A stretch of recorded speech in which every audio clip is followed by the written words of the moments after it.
Listen, okay, this is, whew, man, I've never been introduced like that. Thank you, brother. That was tremendous.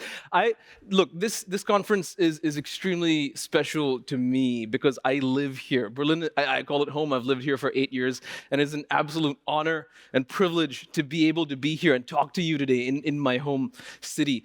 This year, I've spoken at somewhere upwards of 30 conferences all around the world, but in Berlin, this is number 2. And it's extremely special to me to see all of you here from Belgium, from the Netherlands, all these places coming here, not just to watch me, but to celebrate React together, right? And that is a special thing. So I just want to really quick give it up for you for coming, for GitNation. Amazing. Incredible. I feel like I have an intro slide, but apparently I don't need it thanks to Nathaniel. My name is Tejas. It's pronounced like contagious. I'm not. Don't worry. And over the years, I've worked in tech now for many years, 20 plus. I lost count. And over the years, I've had the privilege of working with and at a number of various teams that I'm really thankful for. And really, it comes out of that I want to share these things with you today. Okay. Today, I'm a consultant. I help developer-focused companies do DevRel, and if you need help with that, I'm happy to chat after. But that's not what we're here to talk about today. Today, we're here to talk about React server components.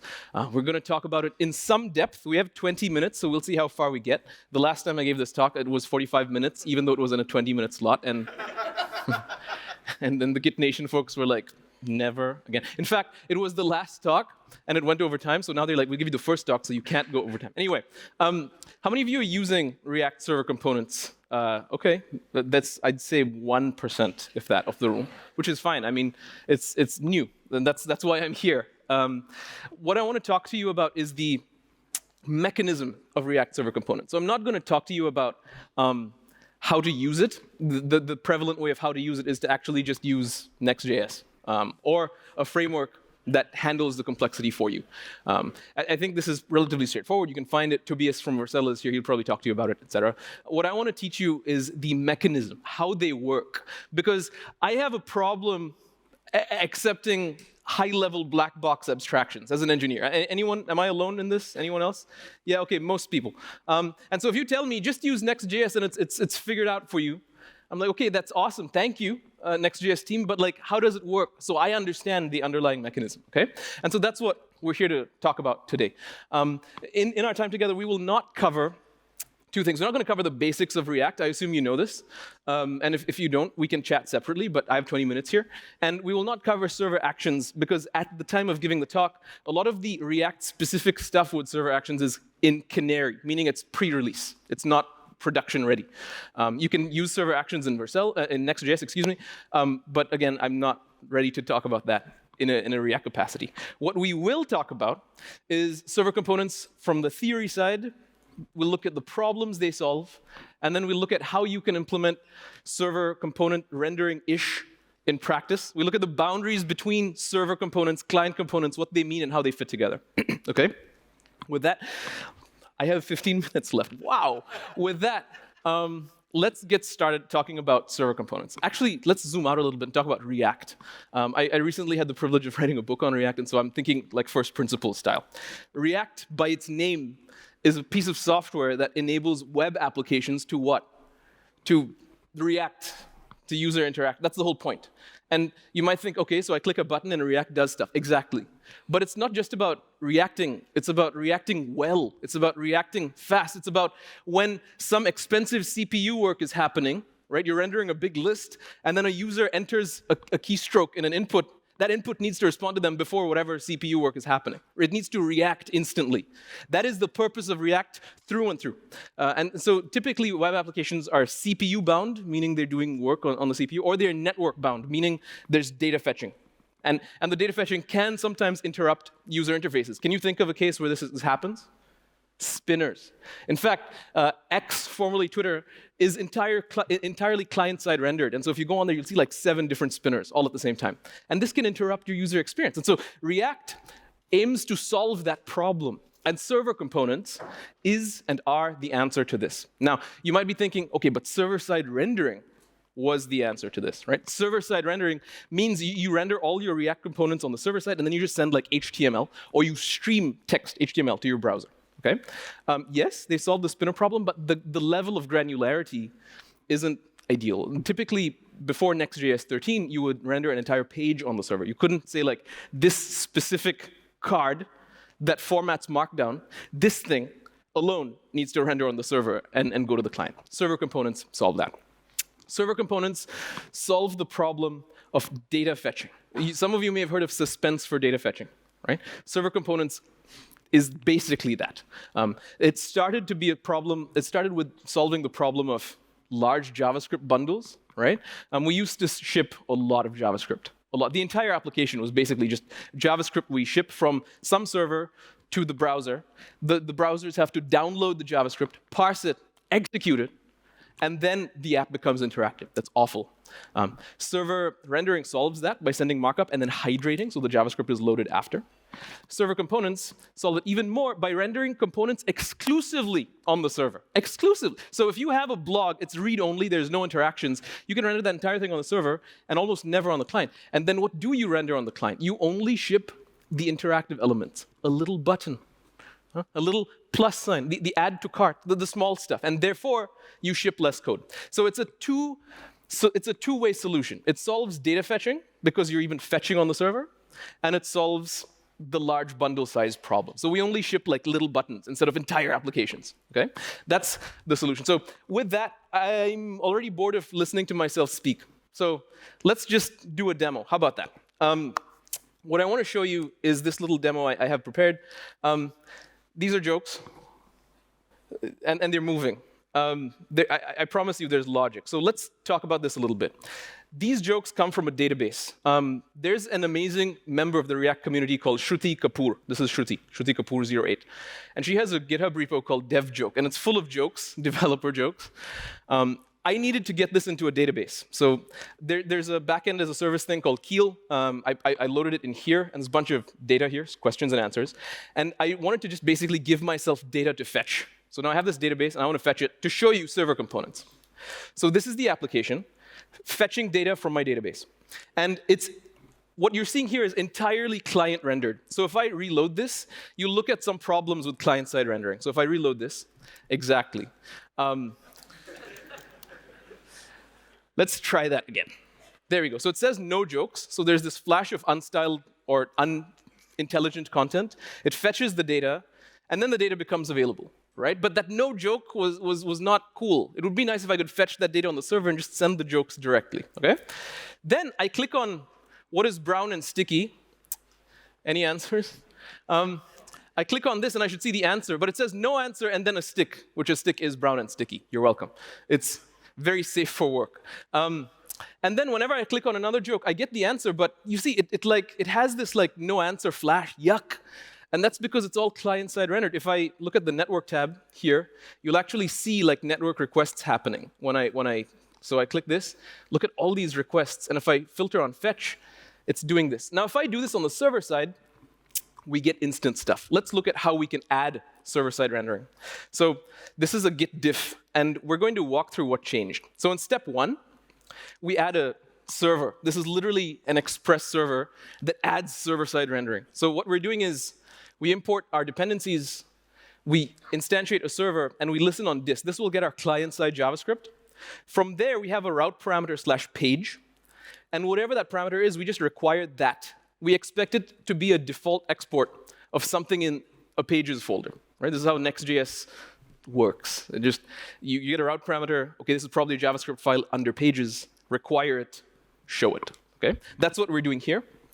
And then we take that and we use render to string to turn the component into an HTML string, send it over the network. That's it. This is like server-side rendering in a nutshell. It's oversimplified because we have 20 minutes, okay? There's a bunch of edge cases that I'm not handling.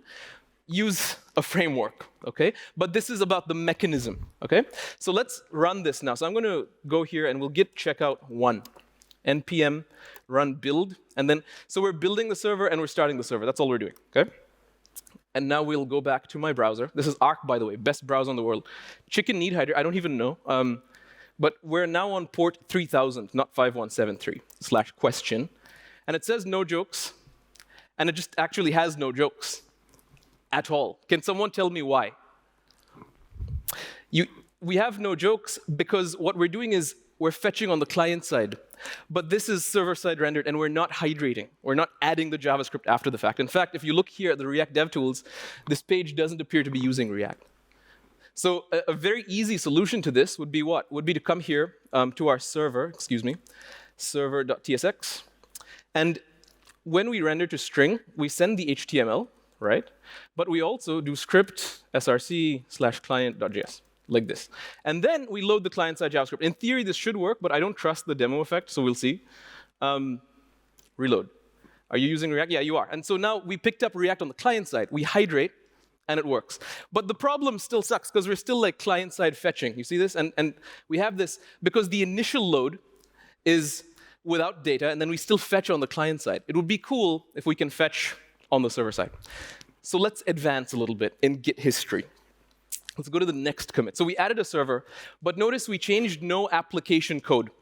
OK, what is application code? Let's look at application code here. So if we go to our pages/question, right, questions, what we're doing in questions, we're fetching like this, yuck. We're fetching an use effect, and we're setting, you should never do this, by the way. This is the less ideal way to fetch data in React. You want to fetch on the server side as early as possible. That is, even in module scope, never in use effect, OK? And we can talk more about that around if you have questions. So this is suboptimal, and that's why we have this ugly, like, yuck, no answer, and then the answer comes, and then the jokes will probably load in the background. Lame, lame. So we now fetch on the server side. When we fetch on the server side, we can do it in multiple ways. Server components is the premier 2023 plus way of fetching on the server side. So let's look at how we do this now with server components. If we do it with server components, we can basically just turn this component into an async component. Oof, get rid of all, actually, maybe not all of it. So we'll jokes equals, look at await, oh my goodness, look, wow, beautiful, oh. And instead of set jokes here, we just like return the results, whatever it is we're doing, right? And this is it. But the problem now is it's like this is async. This isn't a React component, because React components are not async. You can't do this. Except with server components, you can. Let's look at how. So I'm going to undo all of the, actually, you know what? I'll save it, and then I'll come here and just reset my changes. Okay?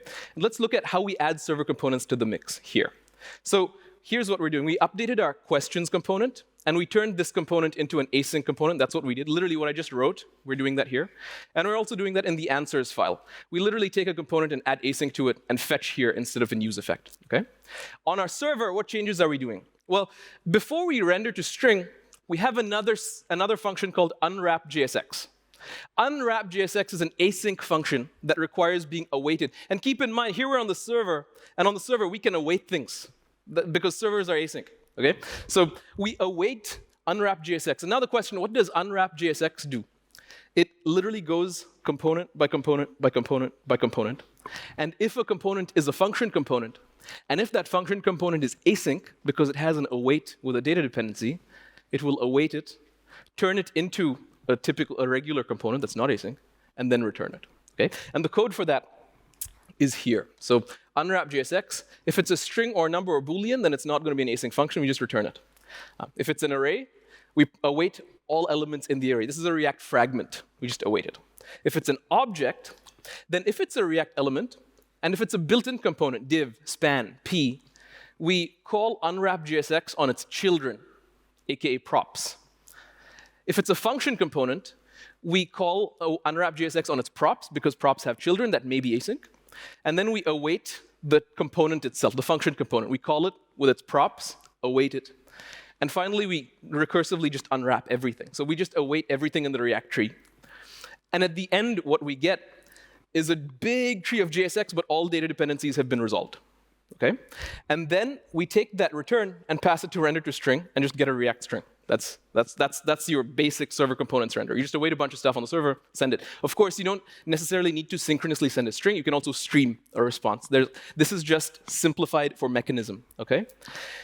That's the gist of how it works. And because now you're rendering initial markup on the server, you can do some really cool things. For example, you can take all that initial JSX that you created on the server and store it in window. Then what you can do is listen for navigation in the client side. So this is the server bundle, right? And we're storing the initial render on the server.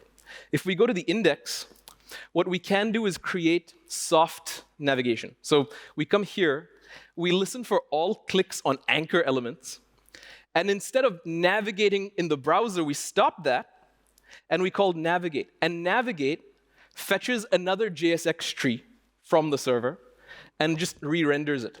So it's soft navigation. And I'd love to show you the full server components flow now by generating the HTML on the server for the next page and sending it and saying, hey, React on the client side, just re-render this tree.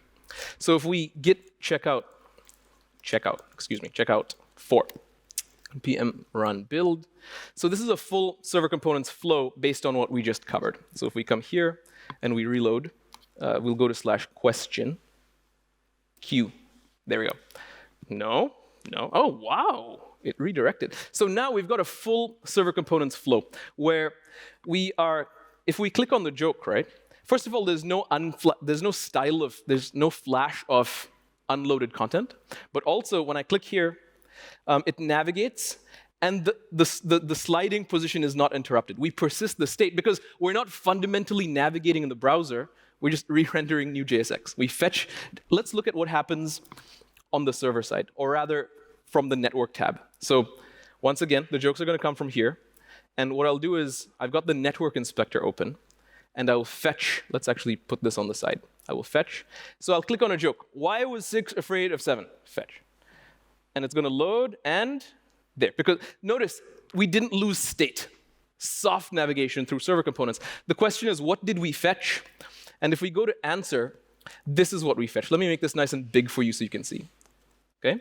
Type of is RE, props, children. So we have head, we have HTML, head, body, and then in children we have a div. It's basically the next page expressed as React components from the server to the client. React on the client side says, oh, I know what this is. And then we just call re-render. We say, let's render, do your virtual DOM diffing, and then do the next page without any hard navigation on that. This is the gist of server components. You render a bunch of components on the server, you await them, then you pass them to a server renderer, and then you ship them. And this enables soft navigation. If we look at the code, everything now is async, so we just literally async await. This is a server component here. It's TS ignore because the TypeScript definitions don't know how to deal with promises returned from this, but that's the gist of it.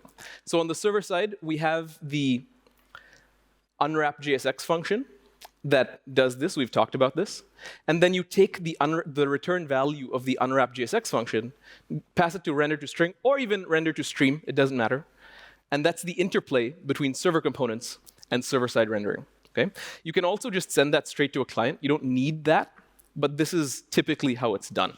One final remark as we close. I can't believe it's been 20 minutes. As we close,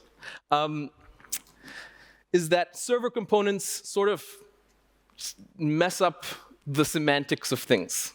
Because the React server components are rendered in a server components server, and then passed to the server-side renderer, which is a client of the server component render. So the server in this case is the client. Is that clear? If it's not clear, it's not even clear to anyone. But no, there's one server, and the server-side renderer is a client of that server, but the browser is a client of the server-side renderer. Okay? This is why server components fundamentally is a bad name. So are client components, which, by the way, we didn't talk about client components, and we didn't have that in the demo. But a client component starts with the directive use client, and this is a queue to the bundler, the build system, TurboPack, Tobias. When the bundler sees use client as it's compiling the dependencies, it says, OK, this thing, I'm going to split that out into a separate bundle, send that bundle to the browser, and then load it on the client side only. Right? So the server renderer will render a little hole that the browser will fill in for the interactive client elements. That's how it works. 20 minutes, not enough to go as deep as we want to, but I'm around all day. I'm happy to talk about this with you and really solidify your understanding of React server components. Because I do believe, in summary, I have to wrap up, unfortunately, but I do believe that there's a lot of imposter syndrome in the space. There's a lot of esoteric language where people may not have the most solid understanding of this, and I'd love to demystify some of that. I'd love to give you the confidence to have high-quality conversations, okay? So get on Slido, get on X, formerly Twitter, let me know, and I'm happy to answer your questions. To wrap up, there's lots of content about this on YouTube, and I also recently wrote a book on React that goes deep into this type of stuff. It's going on sale March next year. Don't buy it if you don't want to. I'm not here to make a pitch. Honestly, it's just if you find this stuff interesting. With that, React Day Berlin, thank you so much for having me.